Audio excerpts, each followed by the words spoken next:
दोस्तों, स्वर्ग जाने का अधिकारी कौन और नरक जाने का अधिकारी कौन, ये कैसे तय होता है और कौन तय करता है? कई बार हम देखते हैं कि अनेक पाप करने वाला मनुष्य भी स्वर्ग चला जाता है और जो जीवन भर पुण्य करता है वो भी नरक का भागी बन जाता है। ये बात सुनने में जितनी विचित्र लगती है उतनी ही गहरी और रहस्यमयी भी है। हमारे प्राचीन शास्त्रों और पुराणों में ऐसे अनेक उदाहरण मिलते हैं जो इस सत्य की ओर संकेत करते हैं कि कर्मों का फल केवल बाहरी कार्यों से नहीं बल्कि मन के भाव से भी निर्धारित होता है। जब यही प्रश्न पांडुपुत्र महाराज युधिष्ठिर के मन में उठा तो वे अत्यंत चिंतित हो गए। उनका मन अशांत था और वे इस रहस्य को जानने के लिए व्याकुल हो उठे। एक दिन उन्होंने भगवान श्री कृष्ण से विनम्र भाव से पूछा, हे मधुसूदन, आप सर्वज्ञ हैं, त्रिकालदर्शी हैं। इस संसार की कोई भी बात आपसे छिपी नहीं है। मेरे मन में कर्मों के फल को लेकर एक गहरा संशय उत्पन्न हुआ है। कृपा करके मेरा मार्गदर्शन करें। भगवान श्री कृष्ण मुस्कुराए। उनके मुखमंडल पर करुणा और ज्ञान की आभा स्पष्ट झलक रही थी। उन्होंने शांत स्वर में कहा, हे भ्राता युधिष्ठिर, प्रश्न करना ज्ञान का पहला चरण है। आपने जो प्रश्न किया है वो केवल आपके लिए ही नहीं बल्कि समस्त मानव जाति के लिए अत्यंत महत्वपूर्ण है। निसंकोच अपने मन की बात कहिए। युधिष्ठिर ने हाथ जोड़कर कहा, हे केशव, मैं ये जानना चाहता हूँ कि मृत्यु के पश्चात ये कैसे निर्धारित होता है कि कोई मनुष्य स्वर्ग जाएगा या नरक। मनुष्य अपने जीवन में अनेक प्रकार के कर्म करता है, कुछ अच्छे कुछ बुरे। वो कभी पाप करता है तो कभी पुण्य भी करता है। ऐसे में परलोक में उसके इन कर्मों का मूल्यांकन कैसा किया जाता है? क्या वहाँ कोई ऐसी दिव्य तराजू होती है जो पाप और पुण्य को तौलती है? और यमराज किस आधार पर अंतिम निर्णय सुनाते हैं? युधिष्ठिर का ये प्रश्न सुनकर भगवान श्री कृष्ण के नेत्रों में एक विशेष चमक आ गई। उन्होंने गंभीर स्वर में कहा, हे राजन, आपने अत्यंत उत्तम और कल्याणकारी प्रश्न किया है। वास्तव में कर्मों की गति अत्यंत सूक्ष्म होती है। संसार केवल बाहरी कर्मों को देखता है लेकिन ईश्वर मन के भाव को देखता है। आपके इस प्रश्न का उत्तर केवल तर्क या शब्दों में देना पर्याप्त नहीं होगा। इसके लिए मैं आपको एक प्राचीन कथा सुनाता हूँ। इस कथा को ध्यानपूर्वक सुनने से आपके सभी संदेह दूर हो जाएंगे। युधिष्ठिर ने विनम्रता से कहा, हे अच्युत, आपके मुख से निकले वचन मेरे लिए अमृत के समान है। मैं पूर्ण एकाग्रता से उस कथा को सुनने के लिए तैयार हूँ। भगवान श्री कृष्ण ने कथा आरंभ की। पूर्व काल की बात है। मध्य देश के एक विशाल और समृद्ध नगर में एक ही समय पर 5 मनुष्यों की मृत्यु हुई। मृत्यु के पश्चात वे पांचों आत्माएं यमलोक पहुंची। जैसे ही वे यमलोक के द्वार पर पहुंची, उन्होंने जो दृश्य देखा उसे देखकर उनके रोंगटे खड़े हो गए। उनके हृदय भय से कांप उठे। वे एक विशाल और भव्य प्रांगण में खड़े थे। उस प्रांगण के मध्य में न्याय के देवता यमराज एक विशाल सुनहरे सिंहासन पर विराजमान थे। उनका स्वरूप अत्यंत विराट और प्रभावशाली था। उनके मुख पर तेज और कठोरता दोनों एक साथ दिखाई दे रहे थे। उनका शरीर सांवले रंग का था, नेत्र अंगारों की भांति लाल थे। उनके हाथ में दंड था जिससे वे पापियों को दंड देते थे। उनके सिर पर स्वर्ण मुकुट सुशोभित था और गले में सर्पों की माला लटक रही थी। यमराज के समीप ही चित्रगुप्त विराजमान थे। चित्रगुप्त के हाथों में एक विशाल पोथी थी जिसमें संसार के प्रत्येक जीव के जीवन भर के सभी कर्मों का लेखा जोखा लिखा हुआ था। वे समय समय पर उस पोथी के पन्ने पलटते और आत्माओं के कर्मों का हिसाब देखते जा रहे थे।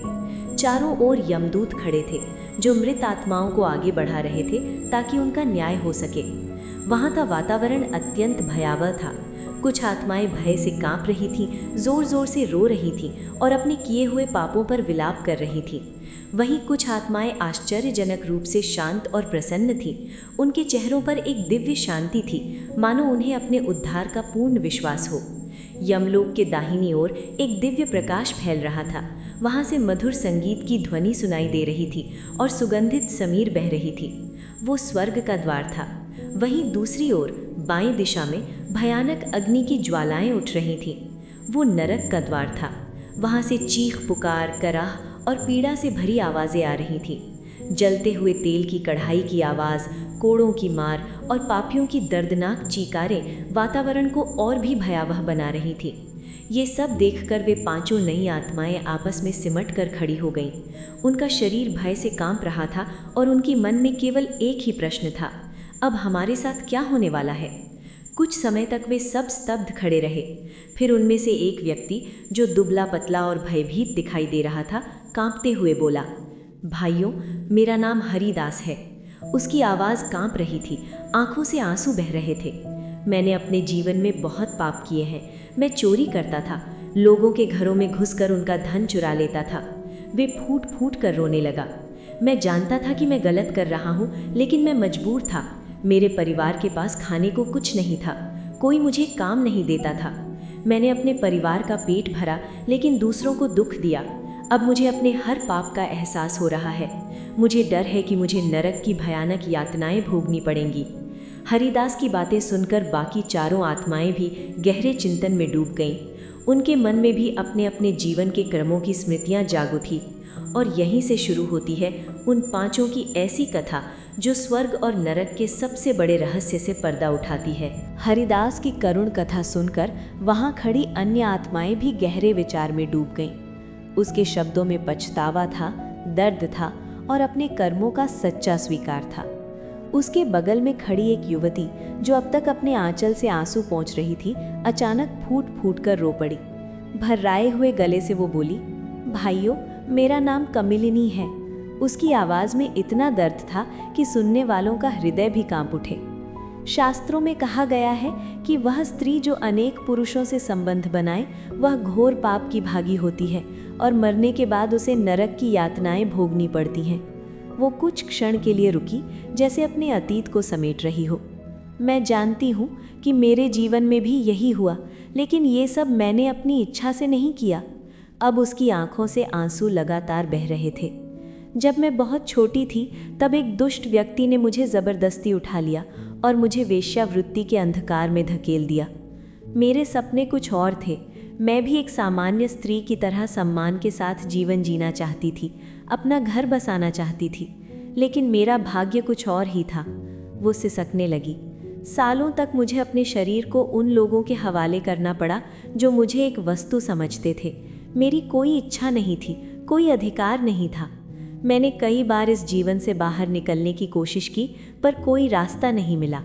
मेरा जीवन जीते जी ही नरक बन चुका था। कुछ क्षण के लिए वहाँ सन्नाटा छा गया। कमिलिनी ने फिर कहा, लेकिन भाइयों, मैंने कभी किसी का बुरा नहीं चाहा।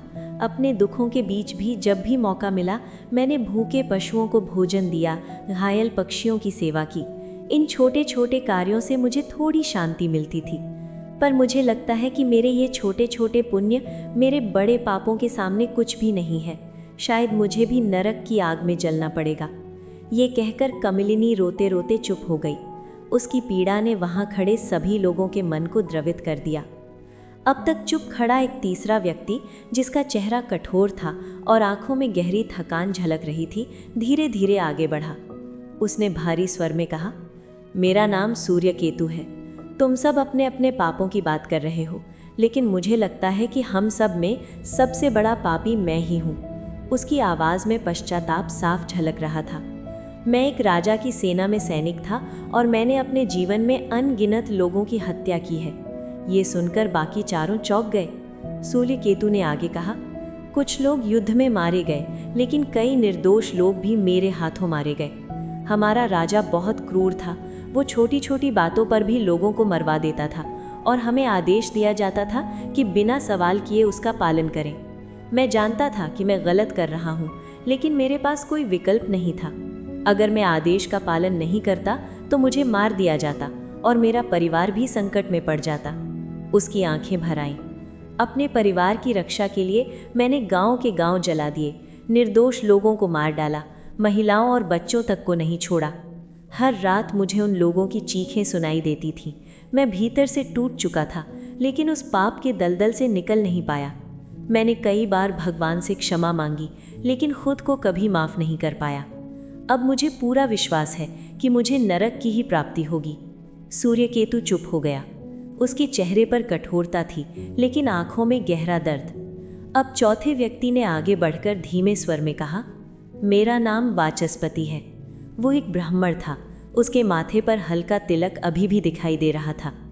तुम सब ने अपने पाप बताए, लेकिन मुझे लगता है कि सबसे बड़ा अपराधी मैं हूँ, क्योंकि मैंने ज्ञान होते हुए भी पाप किया। मैं बचपन से वेद शास्त्रों का ज्ञाता था, मुझे धर्म और अधर्म का पूरा ज्ञान था, लेकिन धन के लोभ में आकर मैंने अपने ज्ञान का व्यापार किया। मैं किसी को बिना दक्षिणा लिए कुछ नहीं सिखाता था, गरीबों की सहायता नहीं करता था। मैंने धर्म को भी कमाई का साधन बना लिया। उसने गहरी सांस ली।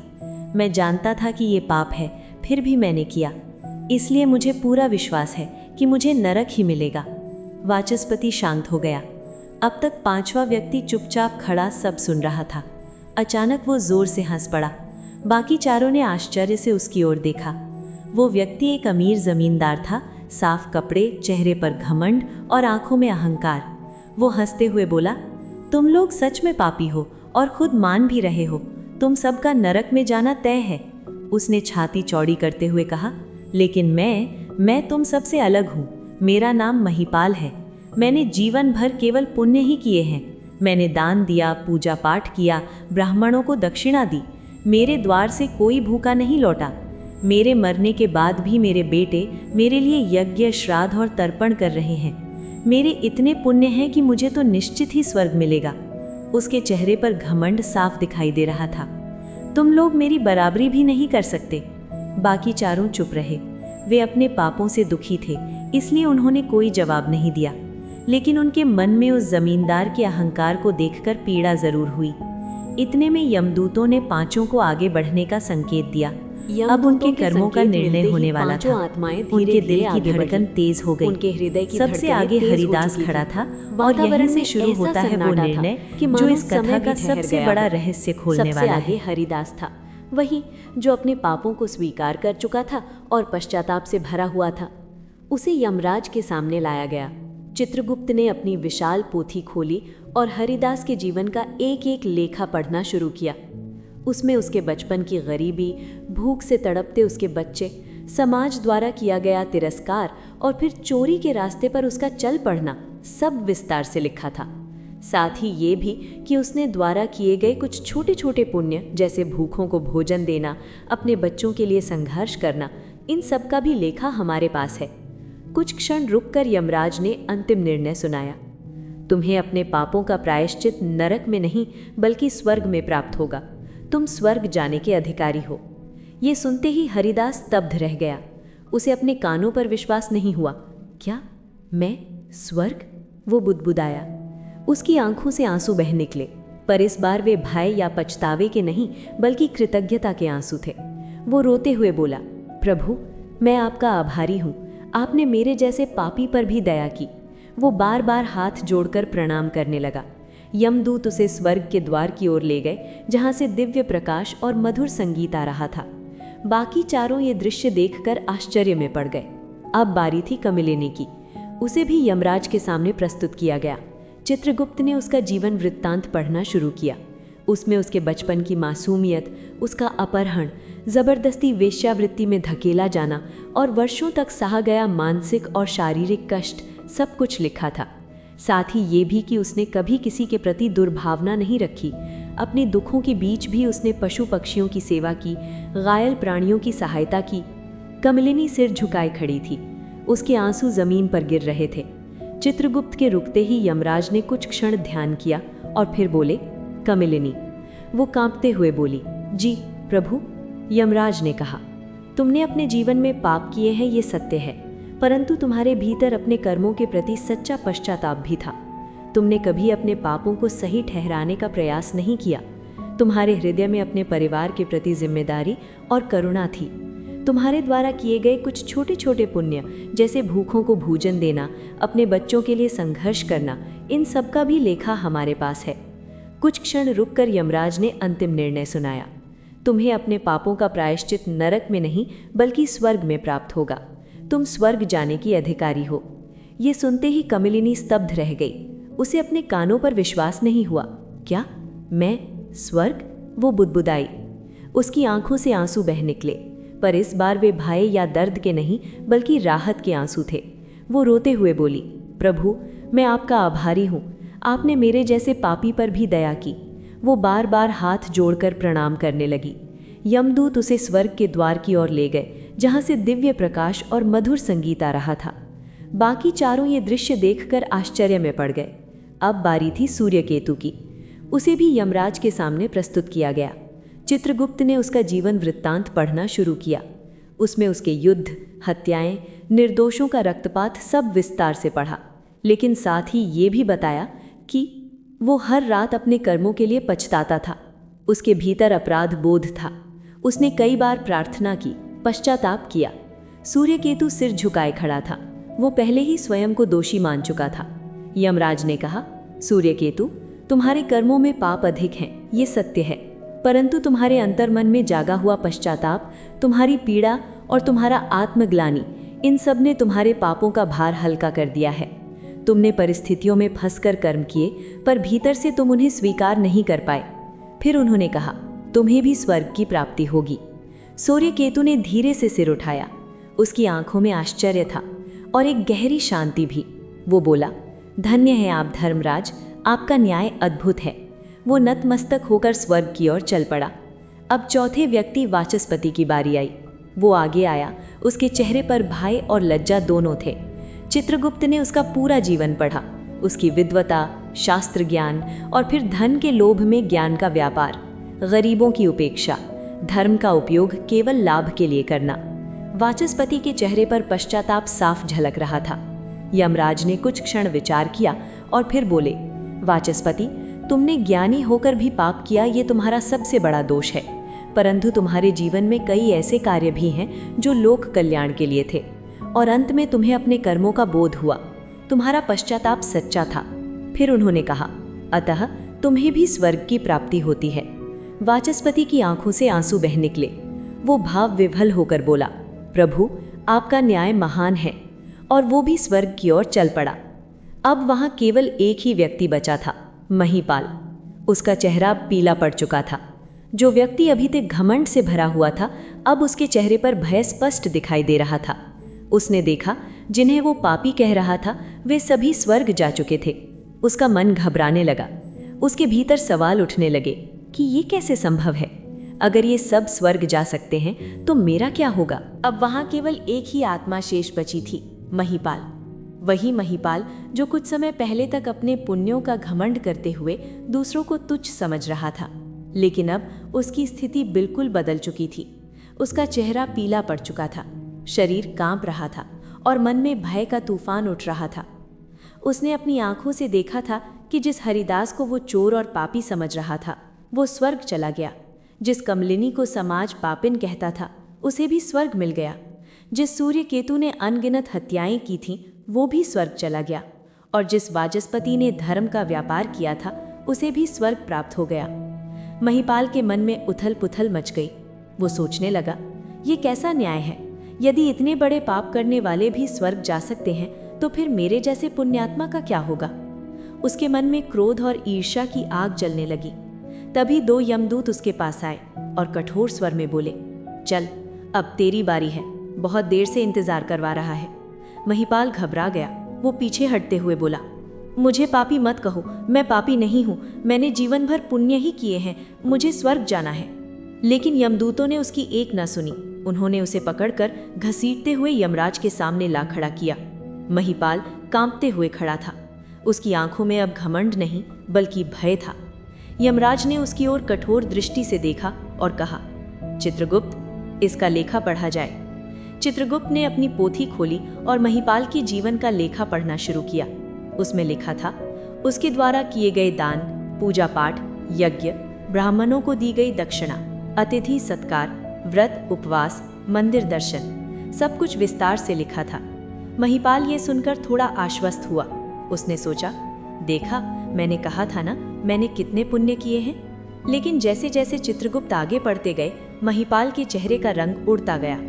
अब पढ़ा जा रहा था उसका अहंकार, उसका दूसरों को अपमानित करना, गरीबों को तुच्छ समझना, दान देने के बाद उसका ढिंढोरा पीटना, अपने पुण्यों का बार बार बखान करना और दूसरों को नीचा दिखाना।